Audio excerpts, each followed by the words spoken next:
में आप सभी का स्वागत है। मैं लेकर आया हूँ ट्रैवल विभाग एमपी टीचर वर्ग 2 लेटेस्ट अपडेट्स में बता देता हूँ कि जिन अभ्यर्थियों के वेटिंग लिस्ट में तो नाम था लेकिन उनका चयन लिस्ट में नाम नहीं आया, तो उनको क्या करना है इसे बता देता हूँ। आपको एक आवेदन करना होगा, जिस आवेदन बताया गया इसमें 8/4/2022 से निकला हुआ है। ध्यान रखना, आप इसको 19/4 तक आप कर सकते हैं। इसमें बता देता हूँ, माध्यमिक शिक्षक पद हेतु प्रोफेशनल एग्जामिन बोर्ड द्वारा पात्रता परीक्षा के विभाग आधार पर प्रतीक्षा सूची से चयन सूची का दिनांक 4/4/2022 को जारी कर दी गई थी। जिन अभ्यर्थियों की सूची में कोई आपत्ति है, ध्यान रखना भाई, आपत्ति का मतलब ये है जिनका आ, आपत्ति का मतलब है वेटिंग लिस्ट में तो नाम था लेकिन उनका चयन लिस्ट में नाम नहीं आया है, या इस संबंध में वो अपना आवेदन जो है 19/4/2022 तक कार्यालय आयुक्त जनजाति विभाग द्वितीय तल सतपुड़ा भवन भोपाल में प्रस्तुत कर सकते हैं। ध्यान रखना, इसमें सिर्फ वही आप आवेदन लगा सकते हैं जिनका वेटिंग लिस्ट में तो नाम था लेकिन चयन लिस्ट में नाम नहीं आया। यदि चयन लिस्ट में नाम आ गया या फिर उनका नियुक्ति आदेश जारी नहीं किया गया है तो वो इसमें आवेदन लगा सकता है।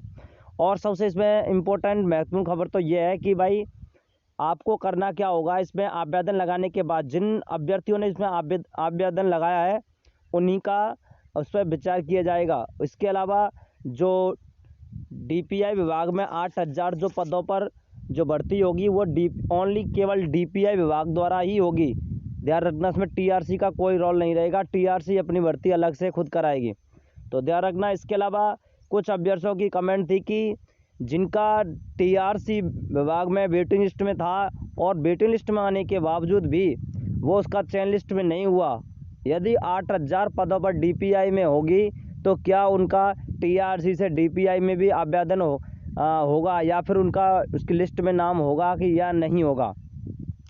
तो ध्यान रखना भाई, इसको मैं अगली नेक्स्ट वीडियो में पूरे डिटेल से बताऊंगा कि डीपीआई जो 8,000 पदों पर भर्ती होगी उसमें किन किन का नाम होगा, कितने नए अभ्यर्थियों का होगा, और टीआरसी का जो शेष रह गया है जो वेटिंग लिस्ट में था लेकिन चयन लिस्ट में नहीं हो पाया उनका नाम उसमें होगा या नहीं होगा।